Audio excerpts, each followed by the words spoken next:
जय जिनेंद्र। हेलो, जिंदगी में आपका स्वागत है। प्रेरणादायी कहानी माँ की जुबानी। आज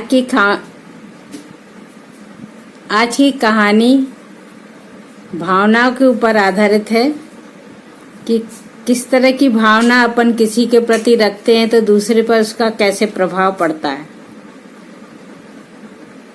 तो राजा जो थे, जमाने में राजा ही हुआ करते थे पहले। तो राजा जी थे तो अपने अपने चौराहे पर उनका अच्छा राजमहल था, सुंदर। तो अपने वो आजकल के भाषा में कहें तो अपने जैसे बालकनी पे बैठ जाते थे, तो चारों तरफ देखते थे, लोगों को आते जाते देखते रहते थे। अपनी प्रजा को देख के बहुत खुश होते थे और लोग आते जाते भी बहुत खुश इसलिए होते थे कि उनको राजा के दर्शन होते थे। तो प्रणाम करते हुए अपना निकलते रहते थे। सब चौराहा था चौकी, चारों तरफ से व्यक्ति अपने अपने काम से जाकर। उसमें बात ये हुई कि राजा सब लोगों का प्रणाम स्वीकार करता और सबको आशीर्वाद भी देता, परंतु एक व्यक्ति जो प्रणाम करता और उसको देखते ही राजा के मन में बहुत ही अजीब सा परेशानी पैदा हो जाती, जबकि वो जानता भी नहीं था। राजा उस व्यक्ति को अलग से ऐसे व्यक्तिगत नहीं जानता था, फिर भी और अच्छा राजा ने सोचा अरे आज ऐसे ही हो गया होगा, पर ऐसा नहीं। हर दिन वही व्यक्ति जब प्रणाम करे तब राजा के मन में परेशानी पैदा हो। ऐसा लगे जैसे लगे कि ये हमको मतलब हमारे जीवन से प्यार नहीं करता या हमारे मृत्यु के बारे में सोचता है। इस तरह से विचार राजा के मन में आए। जब बहुत महीने बीत गए और लगातार ऐसा होता रहा तो राजा ने कहा अपनी बात हमको मंत्री से कहना चाहिए। मंत्री कोई सुझाव देंगे या कोई उपाय बताएंगे कि ऐसा क्यों होता है। तो मंत्री जी से राजा ने अपने मन की बात कही। तो मंत्री ने तो एक बार ऐसे ही कह दिया, राजा जी आपको वहम हो रहा है, ऐसे तो कितने व्यक्ति आते जाते आपको प्रणाम करते हैं। तो राजा ने अपनी परेशानी ये बताई कि देखो हम भी इस बात को बहुत दिन तक नजरअंदाज करते रहे, परंतु हमको ये महीनों से वही व्यक्ति को देखने से मेरे मन में ये बात आती है। तो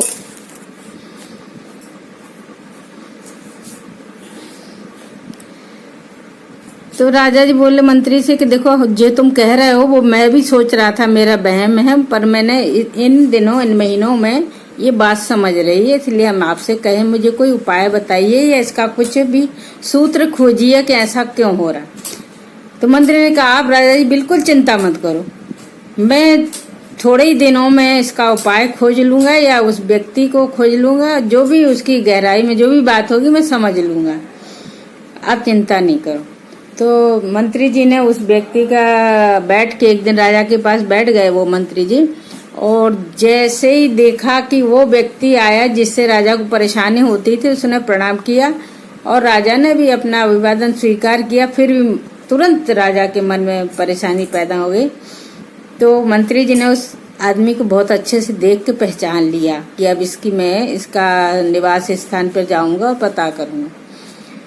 तो मंत्री जी खोज करके सबसे पूछ के कि व्यक्ति कहाँ रहता है क्या है, उनके यहाँ अचानक पहुंच गए। दरवाजा खटखटाया तो उस व्यक्ति ने जैसे ही दरवाजा खोला और मंत्री को सामने देख के हड़बड़ा गया, थर-थर सा कांपने लगा। सोचा पता नहीं क्यों मंत्री ऐसे कभी हमारे दरवाजे कैसे आएंगे। फिर भी उसने शिष्टाचार बस बैठाया और पूछा क्या बात है, मुझसे कोई भूल हो गई।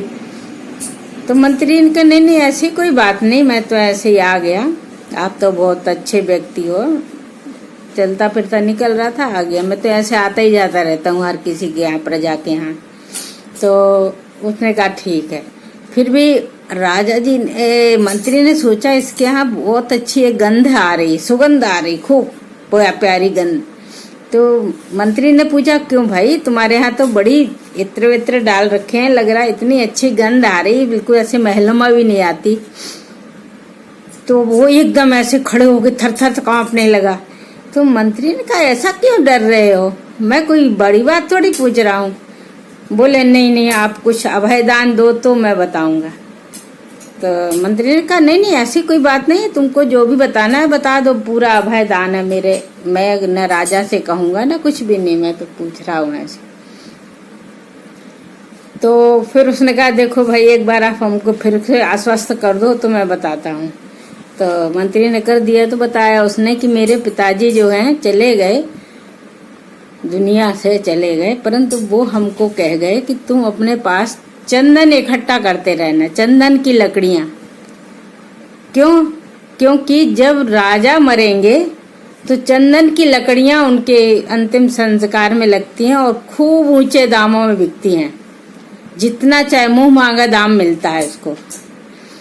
तो मैं चंदन की लकड़ियां इकट्ठी करते करते करते मेरे यहाँ खूब 1-2 कमरे भर गए, और मैं जब भी वहां से निकलता हूँ चौराहे से और राजा को हंसता खेलता इतना अच्छा अभिवादन स्वीकार करते देखता हूँ, परंतु मेरे मन में भावना उठती है कि ये कब जाएंगे दुनिया से और कब मेरी चंदन की लकड़ियां बिकेंगी ऊंचे दामों पर, ऐसी मेरे मन में भावना होती है। तो मंत्री जी सारा बात समझ गया, सारा खेल समझ गया, ये भावनाओं का खेल है। बोले तुम बिल्कुल आश्वस्त रहो, कोई बात नहीं, ये बताओ चंदन की लकड़ियां कितनी इकट्ठी कर रखी हैं। बोले मुझे उसका तौल तो नहीं मालूम, पर मेरे 1-2 कमरे भर रखे हैं खूब। तो मंत्री ने कहा कोई बात नहीं, हम खरीदते हैं तुम्हारे, जितने भी तुमको उसका दाम चाहिए हो मैं राजमहल से दे दूंगा, राजा को पता भी नहीं चलेगा, क्योंकि मेरे अधिकार में बहुत कुछ है और मैं खरीद लेता हूँ, अपने घर भिजवा देता। तो बड़ा खुश हो गया और उसने जो भी दाम लगाया, उसका जो भी पैसा मूल्य जो भी लगाया, तो मंत्री ने तुरंत उसको उसकी पूर्ति कर दी, उसको दिया और पूरी लकड़ियां चंदन की उसके घर से अपने घर बुलवा ली। अब क्या करें, अब क्या हुआ? अब फिर वापस वही चौराहे पे अपने राजमहल में राजा बैठे बालकनी पे, और जाके मंत्री भी बैठ गए। और फिर वही व्यक्ति वहां से निकला, अनेक व्यक्ति निकले पर वो निकला तो राजा के मन में ऐसा कुछ नहीं आया। उसने प्रणाम किया और राजा ने बहुत अच्छे से अभिवादन स्वीकार किया, और परंतु मन में कोई परेशानी नहीं आई उसको देख के। तो मंत्री से कहे तुमने ऐसा क्या जादू की छड़ी चला दी, आज मेरे मन में कोई परेशानी नहीं आई। वो व्यक्ति वही है जो मैं पहले बताया था, जो मैं जिससे मैं परेशान था, मानसिक परेशानी थी मुझे।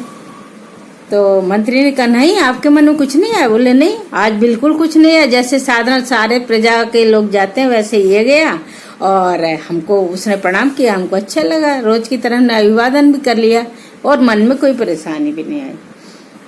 तो फिर राजा पूछे कि बताओ तो सही क्या बात थी। राजा ने कहा कभी समय प्रसंग आएगा, कभी बताऊंगा, अभी जल्दी में हूँ और भी काम करने हैं।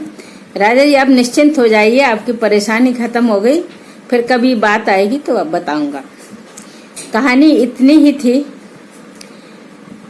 और शुरू में मैंने ये बता भी दिया हमने कि भावना ऐसी काम करती हैं, जहाँ उस व्यक्ति का चंदन बिक गया और उसको अच्छे दाम मिल गए, तो अब वो राजा को जब भी प्रणाम करता तो उसके मन में अब पहले की भावना न रहती कि राजा कब जाएंगे, कब हमारी ये चंदन बिकेगा।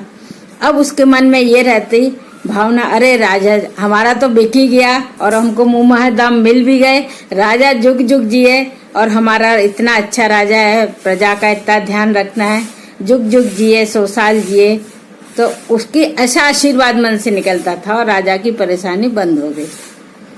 तो दोस्तों ये भावना की बात थी कि हम लोग जैसी भावना रखते हैं वैसी सामने वाले पे असर होता है, या जो हमारा सामने वाला व्यक्ति जो भावना रखता है वो अब हम पर असर होता है। इसलिए भावनाएं अच्छी रखनी चाहिए। हम किसी का कुछ नहीं बिगाड़ सकते, कोई किसी का कुछ नहीं बिगाड़ सकता, बट मन में जो गलत भावनाएं कर लेते हैं ना, उससे हमको आगे के जीवन के लिए परेशानी होती है और नकारात्मक भाव आते हैं एक दूसरे के प्रति, उससे परेशानी होती है। करने को कोई कुछ नहीं कर सकता, इसलिए मंगल भावनाएं रखनी चाहिए और मंगल भावनाएं सबको लाभप्रद है, हमारे लिए भी, सबके लिए। यही बात आज की कहानी में है। आगे फिर कभी मिलेंगे। सबको बहुत बहुत जय जिनेंद्र, बहुत बहुत धन्यवाद।